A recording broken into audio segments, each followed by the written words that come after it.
આટલું બધું સોનું લાવે ક્યાંથી? કારણ કે તમે શોરૂમમાં જાઓ આખું ભરેલું હોય, બધું સોનાની વસ્તુ હોય. તો એ બહુ પૂછતે નહીં, બહુ બધું સોનું પહેલાંથી હોય ને પછી કરતા હોય કે પછી માર્કેટમાંથી કોઈ આમ ક્રેડિટ પર મૂકી જતું હોય. શું એ સિસ્ટમ શું? આ પ્રશ્ન બહુ જ મહત્ત્વનો છે. આમાં એવું છે કે જે પહેલાંના જમાનામાં સોની પોતાની બધી શક્તિ લગાડીને બધું ઇન્વેસ્ટમેન્ટ, પોતાના જીવનનું ઇન્વેસ્ટમેન્ટ સોનામાં લઈને દુકાનમાં જેટલો માલ ભરાય એટલો ભરવાનો પ્રયત્ન કરતા હતા અને એ દુકાન ચાલતી હતી. પછી આવ્યા બેંક લોન આપવાનું ચાલુ થયું. પહેલાં જ્વેલર્સને લોન નહોતા આપતા ધંધા માટે. આખા ભારતમાં જ્વેલર્સને લોન નહોતી મળતી કે આ લઈને ભાગી જાય તો. પણ ધીરે ધીરે લાગ્યું કે આવું નથી થતું, ભાગ્યે જ આખા ભારતમાં ભાગ્યે જ આવું કંઈ થાય છે. તો ધીરે ધીરે એમને વિશ્વાસ થયો ને હવે આજકાલ બધા જ્વેલર્સને આપે છે.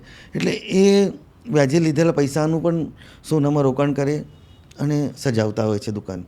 પછી મોટી મોટી કંપનીઓ આવી જે શેરબજારમાંથી પણ પૈસા લઈને સોનામાં ઇન્વેસ્ટમેન્ટ કરીને એ કરતા હોય છે. અને આ દાગીના ઘણા લોકો, નાના નાના કારીગરો પાસેથી ઇન્વેસ્ટરો હોય છે મોટા મોટા સિટીમાં, અને ઇન્વેસ્ટરો એમના પાસેથી દાગીના બનાવીને લઈને જે રિટેલ દુકાનદાર છે એને એ વેચતા હોય છે. તો એને વેચતા હોય છે તો એ થોડું ક્રેડિટ પણ રાખતા હોય છે. જે મોટા ઇન્વેસ્ટર છે જે આ જ ધંધો કરે છે તો એ લોકો 15 દિવસની, મહિનાની ક્રેડિટ રખાય. આવું બધી બાજુથી લઈને વધારે ધંધો થાય એટલા માટે વધારે માલ બતાવવા માટે જ્વેલર્સ પ્રયત્ન કરતો હોય છે અને એનાથી વધારે દાગીના હોય છે બધા.